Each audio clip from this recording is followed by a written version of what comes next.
ಇಡೀ ಇಂಟರ್ನೆಟ್ಟೇ ಪೂರ್ತಿ ವೈರಲ್ ಆಗಿರುವಂಥ ಈ ಕಾಸರಗೋಡು ಚಕ್ಲಿನ ಯಾವತ್ತಾದರೂ ಟ್ರೈ ಮಾಡಿದ್ದೀರಾ?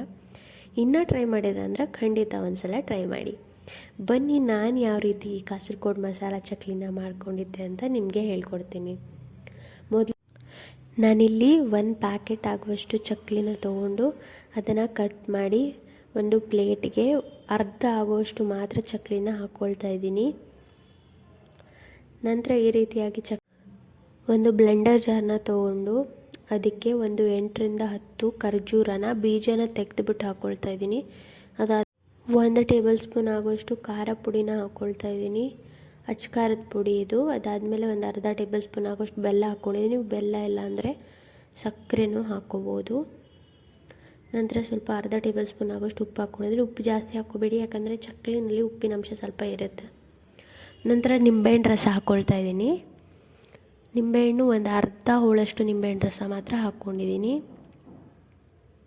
ಅದಾದಮೇಲೆ ಇದಕ್ಕೆ ನಾನು ನೀರನ್ನ ಆ್ಯಡ್ ಮಾಡ್ಕೊಳ್ತಾ ಇದ್ದೀನಿ. ನೀರನ್ನು ಎಷ್ಟು ಬೇಕೋ ಅಷ್ಟು ನೋಡಿಕೊಂಡು, ಮಸಾಲೆ ತುಂಬ ದಪ್ಪ ಬೇಕು ಅಂದರೆ ಜಾಸ್ತಿ ನೀರು ಆ್ಯಡ್ ಮಾಡ್ಕೊಳ್ಳೋಕೆ ಹೋಗಬೇಡಿ. ಸ್ವಲ್ಪ ತೆಳ್ಳಗೆ ಬೇಕು ಅಂದರೆ ಸ್ವಲ್ಪ ಅದು ಮುಳುಗುವಷ್ಟು ನೀರನ್ನು ಆ್ಯಡ್ ಮಾಡ್ಕೊಳ್ಳಿ. ತುಂಬಾ ಆ್ಯಡ್ ಮಾಡ್ಕೊಡೋಕೆ ಹೋಗ್ಬೇಡಿ, ಜ್ಯೂಸ್ ಥರ ಆಗಿಬಿಡುತ್ತದು. ಸೊ ಈ ಥರ ಆ್ಯಡ್ ಮಾಡ್ಕೊಂಡು ರುಬ್ಕೊಂಡಿದ್ದೀನಿ. ನಂತರ ತೊಗೊಂಡಿಟ್ಕೊಂಡಿರೋಂಥ ಚಕ್ಲಿಗೆ ಈ ಮಸಾಲೆನ ಹಾಕಿಬಿಟ್ಟು ಚೆನ್ನಾಗಿ ಮಿಕ್ಸ್ ಮಾಡಿಕೊಂಡ್ರೆ ಕಾಸರಗೋಡು ಮಸಾಲ ಚಕ್ಲಿ ರೆಡಿಯಾಗಿರುತ್ತೆ.